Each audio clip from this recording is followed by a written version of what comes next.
ल है त आजको मेरो भ्लग चाहिँ टक्क ग्यारेजबाटै सुरु भयो। आज मैले चाहिँ चिडिक्क गाडी साइड धोएको छु, चेक सब गरेको छु।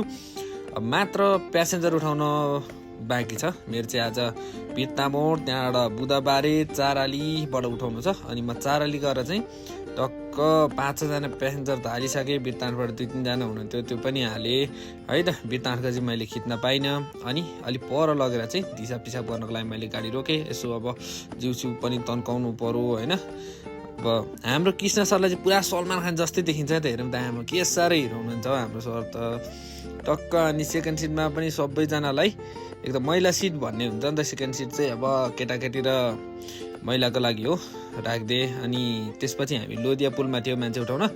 यो माइखोलाको लागि चाहिँ नि अब यो माइखोलाको जुन पुल क्र्याक भएको छ त्यसको लागि चाहिँ सबैजनाले गुनासो गरेको थियो क्या। यो चाहिँ यो बर्खामा चाहिँ हामी यो पुलबाट गाडीहरू चलाउनु पाउँछौँ पाउँदैनौँ भन्ने सबैजनाको गुनासो थियो। मलाई यसो हेर्दा चाहिँ यो बर्खा बनिन्छ जस्तो चाहिँ लागेको थिएन र अनि काम चाहिँ धमाधम भइरहेको छ।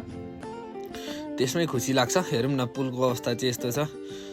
गाह्रो छ। अनि एकजना चाहिँ तलबाट चाहिँ ट्रक आइरहेछ। ट्रकले चाहिँ टक्क पासलाई दियो, मैले पनि दिएको छु। म चाहिँ कस्तो हुन्छ भने सबैजना बाटोमा हिँड्ने साथीहरूलाई चाहिँ म प्रायः पासलाई दिँदै हिँड्छु क्या। त्यसो हुँदाखेरि चाहिँ उहाँहरूले पनि अब पासलाई दिनुहुन्छ। अब साथी मित्रताको नातै यहीँबाट अगाडि बढ्ने हो क्या। अब यसरी पानी आएको छ, आउँदै बाटोमा पानी आएर यस्तो टेन्सन भएर सब सामान पनि भिजो हो। पाल पनि थिएन। अनि मङ्गलारे आएर पाल लाइयो ओऱ्यो, गाडी प्याक गरियो। त्यति बेरसम्म चाहिँ सामान भिजिरहेछ। र आज मेरो फोनमा चार्ज पनि सकिएको कारणले मेरो यो भ्लग चाहिँ यहीँ सकिन्छ। अब अर्को भ्लगमा भेट्नुपर्छ है त।